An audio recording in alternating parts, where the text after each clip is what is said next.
आप सभी को पता है कि 9वां महीना चल रहा है और सीमा को हम ज़्यादा काम करने नहीं देंगे, क्योंकि आप सभी को पता है कि क्या वजह है।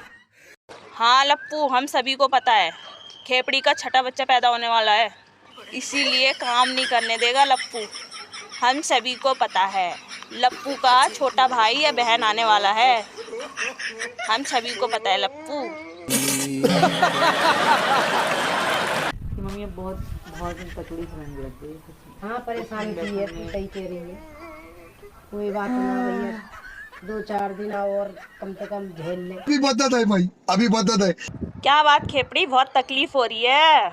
अब बच्चा पैदा करोगी तो तकलीफ तो होगी और झेलनी भी पड़ेगी। जब 4 बच्चों में तकलीफ हुई थी तो 5वां करने की क्या जरूरत थी। ये बड़ी अच्छी बात कही। अगर बेटा चाहिए था हिंदुस्तानी तो हिंदुस्तानी बेटा तो लप्पू भी था, दूसरे की क्या जरूरत थी। अब तकलीफ तो उठानी पड़ेगी खेपड़ी। हे भगवान, तेरी लीला अपरंपार है। जी हमारे पास तो गाय और भैंस नहीं है हमारे घर में, तो इसलिए हम पास की घर में ये रही गाय भैंस बधी हुई, यहीं से लेंगे। हाँ दिखा दे मीना जी, वो रही तो जी यहीं से हम गोबर वगैरह लेंगे। तुम्हारे घर में इसलिए नहीं है ना खेपड़ी, क्योंकि इन सबको पता है कि हमारे घर में एक पाकिस्तानी रहती है और उसकी गाय भैंस को देख करके लार टपकती है, इसलिए नहीं पालते हैं। कहीं रातों रात तू इन बेजुबानों के साथ में पता नहीं क्या कर दे। कितने तेजस्वी लोग हैं हमारे पास, कितने शानदार विचार रखते हैं। तो आप चलोगे कीर्तन में? जाए चलेंगे। चलेंगे नहीं और क्या, तो चलिए आपको भी कीर्तन में लेके चलते हैं। और धूप कैडी पड़ रही है, बहुत तेज पड़ रही है, तो आंखें भी नहीं खुल रही। इससे पहले कौन है ये लोग? हमारी सीमा काली हो जाए तो धूप सीमा काली हो गई और छाइयाँ पड़ गई मुझे प्रेगनेंसी की वजह धूप से। से बचाकर इसे ले चलते हैं। अभी बदत है भाई, अभी बदत है। लप्पू पहले तो तू बोलना सीख ले। धूप टेढ़ी पड़ रही है। लप्पू तू ही टेढ़ा हो रहा है और ये काली हो गई। चलो काली तो नहीं है पर सुंदर भी नहीं है लप्पू, इतनी झाइयाँ पड़ गई हैं। अरे खेपड़ी 50 साल की उम्र हो गई है तो झाइयाँ नहीं पड़ेंगी। झाइयाँ क्या, 50 साल की उम्र में गड्ढे भी पड़ गए हैं चेहरे पर। बुढ़ी घोड़ी लाल लगाम खेपड़ी। कैसे कैसे लोग रहते हैं यार यहाँ पर।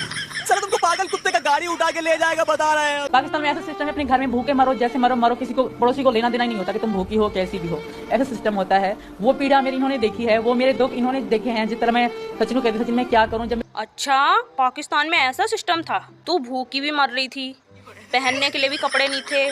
पर एक बात समझ में नहीं आई, जब तेरे पास पहनने के लिए कपड़े नहीं थे, खाने के लिए खाना नहीं था, तो महंगा मोबाइल कहाँ से आया, मोबाइल में डालने के लिए रिचार्ज कहाँ से आया, जिससे तू पबजी खेलती थी, जिससे तूने लप्पू को फंसाया।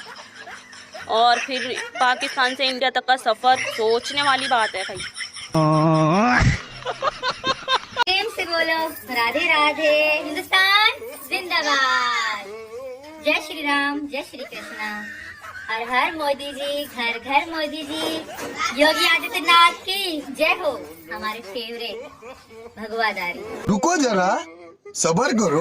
प्रेम से बोलो राधे राधे, हिंदुस्तान जिंदाबाद। खेपड़ी तुम चाहे कुछ भी कर लो, चाहे मोदी जी के चाहे योगी जी के कितनी भी जय जयकार कर लो, लेकिन हिंदुस्तान से आतंकवादियों को जरूर भगाएंगे। खेपड़ी चाहे कितनी भी चालाकी दिखा ले, लेकिन नागरिकता नहीं मिलेगी।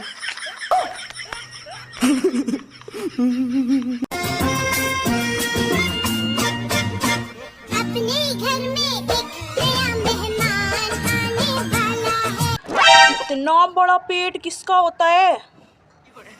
इतना बड़ा पेट तो किसी राक्षसनी का भी नहीं होता है। इसमें खाली तकिया तो नहीं हो सकती है, इसमें तकिया के अंदर खूब सारे कपड़े भरे हैं, गूदड़ी वूदड़ी, फिर अच्छे से तैयार करके बनाया है नकली पेट। सबको लगे कि सीमा हैदर प्रेग्नेंट है। वाह रे वाह खेपड़ी वाह, बहुत जल्दी ये ड्रामा तेरा खत्म होगा। मैं डाइटिंग पे हूँ। कभी मशीन पे चढ़ी ना तो फोटो खींच के भेजूंगी, सब देख लेना, ठीक है? सर ने ये भी तो बोली डाइटिंग पे हूँ, बीमार थी। और तो डाइटिंग करने की जरूरत क्या है? दूध खा रही हूँ, तेल या रसगुल्ला लड्डू थोड़ी खा रही हूँ। रुको जरा, सबर करो। हाँ यही तो करेगी डाइटिंग, मशीन पे चढ़ने से डाइटिंग हो जाती है। क्यों रे खेपड़ी? ठूस ठूस के रोज खाना खाओ, रोज तला भुना खाओ, रोज मिठाई खाओ, रोज अलाना खाओ, रोज फलाना खाओ। और मैं तो डाइटिंग कर रही हूँ, मैं तो डाइटिंग पर हूँ। तुमसे ना हो पाएगा खेपड़ी, तुम मत करो डाइटिंग।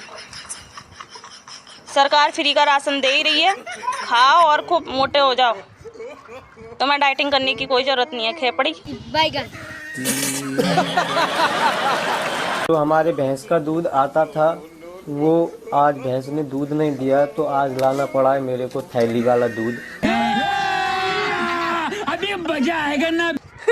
लप्पू भैंस ने दूध नहीं दिया, भैंस घर में पाल रखी है और भैंस ने दूध नहीं दिया। लप्पू भैंस गाभिन हो गई है इसलिए दूध नहीं दे रही है, थोड़ा समझदार बन जा। गाभिन भैंस दूध देगी क्या झींगुर से? पाकिस्तान में तो मम्मी कपड़ा काट, पुराने कपड़े काट करके बच्चे के लिए खलरी वगैरह बनाते थे। उनको रिल्ली और रिल्का कहते थे। हाँ, मैंने बहुत बनाए हैं। तो इस बार यहाँ पे तो अलग ही बाहर से यहाँ अलग बाहर से आ जाए, बाहर से मंगा दिए। तो रुको जरा, सबर करो। पाकिस्तान में नहीं, हर जगह ही बनाते हैं खेपड़ी। क्योंकि जब बच्चा होता है तो उसको नए कपड़े नहीं पहनाते हैं, उसको पहनाते हैं वही पुराने कपड़े जब तक उसका नामकरण नहीं हो जाता है खेपड़ी। और जो लोग गरीब होते हैं ना, वो लोग अभी भी काट काट के ही बना करके पहनाते हैं। अब तू हिंदुस्तान में आ गई है, पैसा कमा रही है, तो तू बच्चों को नए नए कपड़े मंगा करके पहना रही है। और हिंदुस्तान में भी जो लोग गरीब हैं वो लोग ऐसे ही पहनाते हैं, अभी भी कोई नए कपड़े मंगा करके नहीं पहनाता है खेपड़ी। अब तेरी बात तो अलग है, क्योंकि ये हिंदुस्तानी स्पेशल बच्चा आ रहा है। जैसे तू अपने बच्चे के लिए मंगा कर रख रही है नए कपड़े, ऐसे छिपकली के बच्चों के लिए तो नहीं मंगाया। नहीं। तब तो उसके लिए वही गूदड़ी पहनाई होगी जो पुराने कपड़े रखे थे, उसके लिए तो नए नहीं मंगाए। शाबाश बेटा। पहले से तैयार करके तो नहीं रखे। छिपकली के बच्चों को पुराने कपड़े का लंगोट पहनाया होगा और अपने बच्चे के लिए नए कपड़े मंगा रही है। तू भी ऐसा कर, जो लप्पू की लंगोट रखी होंगी ना वही पहनाना। जब तूने अपनी बीवी बच्चे सीमा और बच्चे जब छोड़कर तलाक देकर चला गया था, और जब ये बेबस बेचारी आदमी एक बार तलाक दे देता है तो बेचारी जनानी लेडीज़ क्या करती है, वो तो बेबस होती है बेचारी। पाकिस्तान में उसकी चलती नहीं है, वहाँ ना थाने पे चलती ना उस पे चलती। अगर कुछ थाने पे जाती हैं तो उनको ठोर मार देती हैं, जान से मार देती हैं। अभी बता दे भाई, अभी बता दे। लप्पू पहले बोलना सीख ले, फिर अपने लेक्चर झाड़ना। बेबस बेचारी क्या करती। तू ऐसा कर, जितनी भी तलाकशुदा है ना पाकिस्तान में, सबको बुला ले इधर, कहीं वहाँ पर उसको ठोर ना मार दें पुलिस वाले। क्यों रे लप्पू, झींगुर से गजब बेइज्जती है।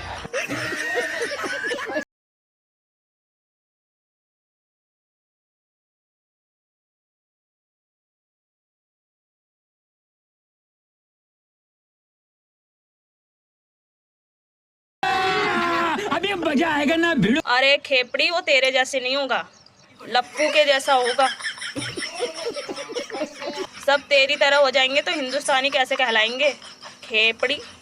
तो रुको जरा, सबर करो। हिंदुस्तानी बच्चा हिंदुस्तानी इंसान की तरह होना चाहिए, ना कि पाकिस्तानी खेपड़ी की तरह। गजब बेइज्जती है।